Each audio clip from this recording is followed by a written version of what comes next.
Bienvenue sur FR Crypto, votre chaîne dédiée à l'actualité, l'analyse et la pédagogie crypto. Chaque semaine, on vous résume tout ce qu'il faut retenir, donc installez-vous et c'est parti pour le récap du 19 au 25 mai 2025. Alors, le Bitcoin, lui, poursuit son rallye avec un nouveau record historique en clôture hebdomadaire, du coup franchissant les 111 000 $. Les ETF au comptant explosent avec 600 millions de dollars d'entrée nette en une seule journée. Et le 22 mai, la communauté célébrait le Bitcoin Pizza Day, 15 ans depuis le premier achat réel en BTC. Alors maintenant, concernant les altcoins, pendant que le Bitcoin lui rayonne, les altcoins souffrent un petit peu, puisque même si la mise à jour Pectra a eu lieu sur Ethereum, ça n'a pas vraiment inversé la tendance. Beaucoup de volatilité et beaucoup de prise de bénéfices rapides de la part des investisseurs, donc le marché reste centré sur BTC, donc le Bitcoin. Et vous remarquerez d'ailleurs que quand le Bitcoin prend 2 à 3%, les altcoins prennent à peu près pareil, mais dès que le Bitcoin perd 2-3%, les altcoins ont tendance à perdre entre 5 et 10%. Donc vous vous doutez bien que faire un pas en avant et en perdre 3 derrière, ça n'a pas grand intérêt, donc assez compliqué pour le marché des altcoins. Concernant la sécurité, faites attention puisque en ce moment le phishing est assez récurrent. Cette semaine, plusieurs plateformes comme Coinbase, Binance, Kraken ont été ciblées par des tentatives de phishing. Donc ne partagez jamais vos identifiants ou vos codes de sécurité, même si quelqu'un se présente comme un support officiel, la sécurité reste une priorité.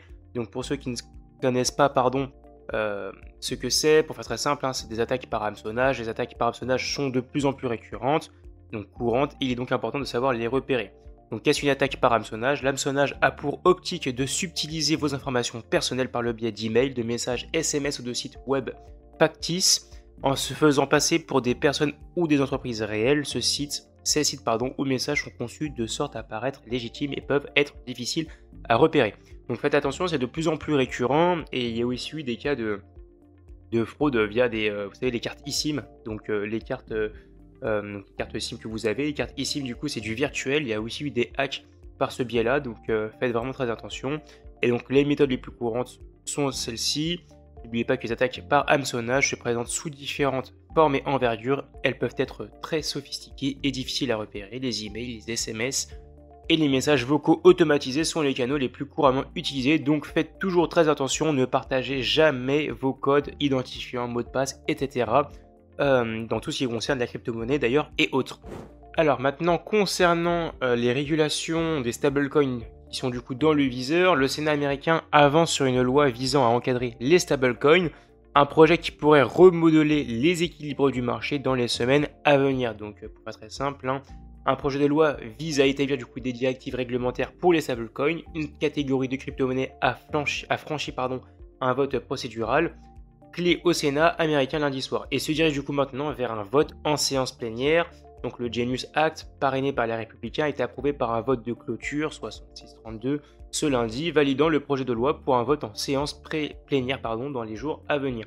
Donc pour faire très simple, c'est du coup valider les stablecoins tels que l'USDC, l'USDT, le Terre, l'USDT de Terre, qui représentent du coup un moyen d'échange essentiel dans le monde des cryptos aujourd'hui, car elles sont plus facilement transférables et liquides que les dollars conventionnels.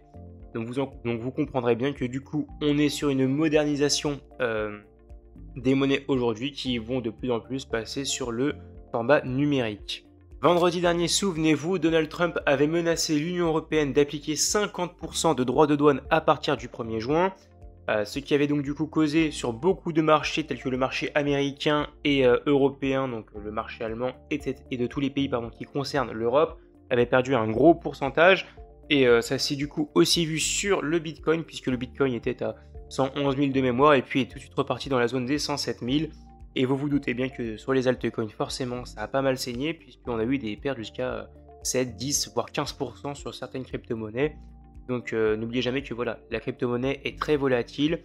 Le Bitcoin l'est forcément moins, puisque la capitalisation boursière est beaucoup plus grosse que sur les altcoins, où on peut trouver des capitalisations à 500, 400, 300 millions de dollars, donc ce qui est beaucoup moins énorme que les cryptos tels que le BTC ou le TH. Comme d'habitude, on va faire un petit point sur les crypto-monnaies. Comme vous pouvez le voir, le Bitcoin est encore entre les zones de 109 et 111 000. Donc finalement, c'est assez inchangé et on est toujours en zone finalement de consolidation, si je puis dire.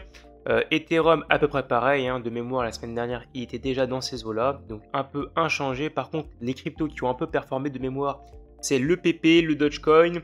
D'ailleurs, qui sont des meme coins. Et il y en a une qui a attiré mon attention, c'est Hyperliquid, puisque elle n'affiche sans cesse des augmentations.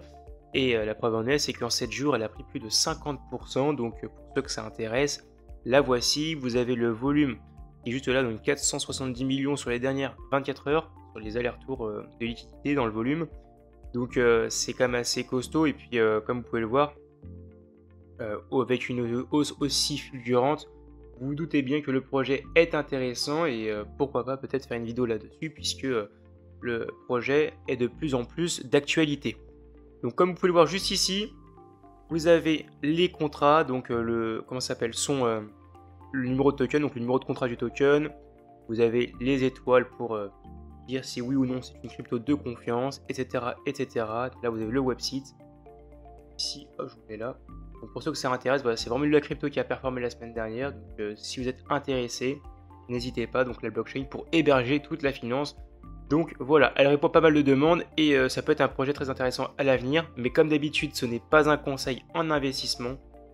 Donc faites toujours vos propres recherches et puis n'investissez que ce que vous êtes prêt à perdre, puisque le but est, quoi qu'il en soit, de faire des gains.